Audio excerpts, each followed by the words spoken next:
কখনো ভাবতে পারিনি এইরকম ভিডিও দেখা লাগবে। দেখেন, সে ঘরের দরজা খুলতেই হতভম্ব। আরে! এটা আমি কি দেখতেছি? আমি তো কখনো কল্পনাও করতে পারিনি যে এইরকম জিনিস আমাকে দেখা লাগবে। সে মনে, মনে এতদিন যা চেয়েছে ঠিক মনে হয় আজকে তাই পেয়েছে। দেখেন, তার মনের ধারণা আমি তো এতদিন এই জিনিসটাই খুঁজছিলাম।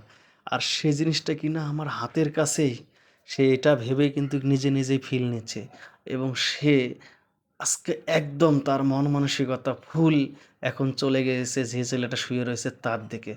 এখন এই কথা ভেবে সে ভাবতেছে দাঁড়াও, তার কাছে যাওয়ার আগে আমার অবশ্যই দেখতে হবে যে বাড়িতে কেউ আছে কিনা। যেই বলা সেই কাজ, সে ১ পা ২ পা করে পিছিয়ে হেঁটে, হেঁটে যাচ্ছে এবং ভালো করে ওর দিকে নজর রাখতেছে সে জাগনা হলো কিনা।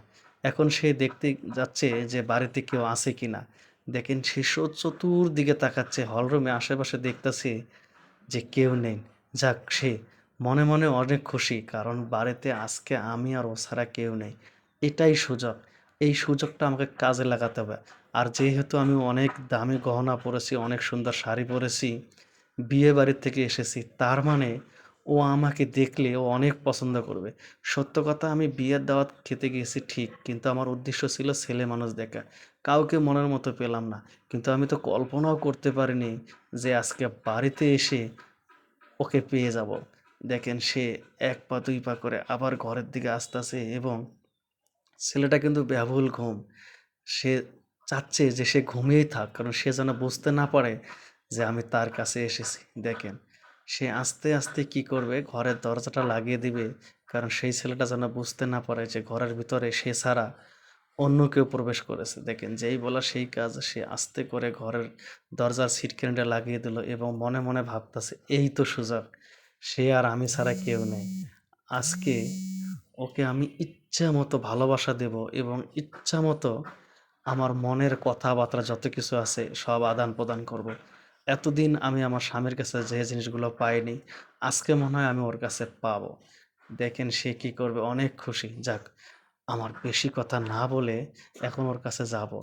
আর আমি যে জিনিসটা দেখতে পারতাছি, জিনিসটা মোটামুটি অনেক ফেভারেট। আমার খুবই ভালো লাগবে। এই কথা বলে সে আস্তে, আস্তে করে এখন ছেলেটার খাটের দিকে যাবে। ছেলেটা তো অনেক ঘুমিয়ে। ছেলেটা তো আর জানে না যে অন্য কেউ ঘরের ভিতরে প্রবেশ করে। সে জানতাছে বাড়ি ফাঁকা, সমস্যা নেই। সে রিল্যাক্সে ঘুমাচ্ছে। কিন্তু এইদিকে যে কখন চলে এসেছে সে নিজেও জানে না। দেখেন, সে তো মনে, মনে অনেক খুশি। সম্ভবত এই ছেলেটার ভাবি লাগবে এই আপু। দেখেন, সে তো অনেক খুশি। যাক, আজকে আমি যে জিনিসটা চেয়েছি ঠিক সেই জিনিসটাই পাবো। কারণ অনেক দিন ধরে ওকে আমি ফলো করতেছি। দেখেন, জিনিসটা দেখে যেই একটু ধরতে যাবে, এর মধ্যেই এই ছেলেটা একটু লাড়া দিয়ে ওঠে। সে আর ধরতে পারতেছে না, আবার জারতাছে। কিন্তু আবার ছেলেটা একটু লাড়া দেয়। সে আবার একটু রিল্যাক্স নিচ্ছে। কিন্তু জিনিসটা দেখে তার মন মানতাছে না। যাক, আজকে আমার জীবন অনেক হ্যাপি হয়ে যাবে।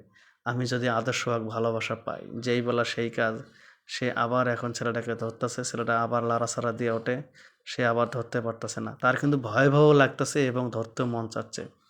কিন্তু তার মন আর মানবে না। কারণ জিনিসটা আবার খোঁজাখুঁজি করে দেখার চেষ্টা করতেছে জিনিসটা কই। ছেলেটা আবার লাড়া দেয়। এবার দেখেন, এবার যখন সে ধরতে যাবে এর মধ্যে ছেলেটা জাগনা পাবে। আর জাগনা পাওয়ার পরে কিন্তু আসল খেলাধুলা দেখেন। আসল মজা মাস্তি, আসল কাহিনী দেখেন। এবার এই যে ছেলেটাকে যখন এবার ধরতে যাবে, এই যে যাচ্ছে, এই যাচ্ছে ধরবে, ধরবে, ধরবে। এর মধ্যে ছেলেটা জাগনা পেয়ে গেছে। আরে! ভাবি, তুমি এই জায়গায় কেন? তখন ভাবি বলতেছে, "কেন? আমি কি তোর ঘরে আসতে পারি না? দেখ আজকে আমি কত সুন্দর সেজেছি। বিয়েবাড়িতে গিয়েছি। বিয়েবাড়িতে ভালো লাগে নাই? কারণ তোর মতো একটা হ্যান্ডসাম পোলা ওই জায়গায় আমি পাই নাই। আর তুই তো আমার একমাত্র দেবর যে কিনা হ্যান্ডসাম নায়কের মতো চেহারা।" তখন সে বলতেছে, সেই কথা বলে যখন জড়িয়ে ধরতে গিয়েছে তখন বলতেছে, "আরে ভাবি, তুমি এটি কি করতেছো? তোমার কি মাথা ঠিক আছে? বাড়ির যদি কেউ দেখে ফেলে?" সে বলছে, "আরে দেখবে কোথা থেকে? বাড়িতে তো কেউ নেই।" বলতেছে, "ভাবি প্লিজ তুমি আমার ঘর থেকে যাও।" তখন ভাবি বলতেছে, "আরে তুই অনেক সুন্দর আর যেভাবে সেজেগুজে শুয়ে রয়েছিস, আমি একটা জিনিস দেখেছি, ওই জিনিসটা দেখে আমার খুবই ভালো লেগেছে। তুই জানিস, ওই জিনিসটা যদি আমি ধরতে না পারি, ছুঁইতে না পারি তাহলে আমার মাথা নষ্ট হয়ে যাবে।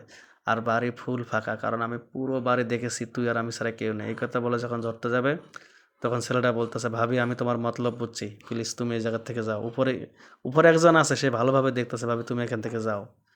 এই বাড়িতে কেউ না থাকলে ঠিকই কেউ না কেউ আমাদেরকে দেখবে। আর এই যে পোশাক-আশাক, এই যে দামি গহনা সব কিন্তু আমার ভাই তোমাকে দেয়। ভাই যদি শুনতে পারে তুমি এই ধরনের একটা কাজে লিপ্ত হয়েছো, তখন ভাই কি বলবে? যাও, এই কথা বলে বের করে দিল। ভাবি এখান থেকে বের হও। বোঝা গেল ছেলেটা অনেক সৎ। দেখেন ছেলেটা বলল যে এই যে আল্লাহর রাস্তে তোমার হাত ধরে আমি মাপ চাই, তুমি কখনো আর আমার রুমে একা আসবা না, যাও। এখন বলতেছে যাও, তারপরও ভাবি কিন্তু যেতে চাচ্ছে না, বলছে যাও। এখানেই বোঝা গেল আসলে সব পুরুষে এক না, অনেকজনের সুযোগ পেয়ে হাতছাড়া করে, কারণ অনেকজনে বোঝে যে অন্যের আমানত আমি কেন খেয়ানত করব। বুঝতে পেরেছেন ভাই? যদি ভিডিওটা ভালো লাগে শেয়ার করে দেবেন, এইরকম ছেলে হাজারো একটা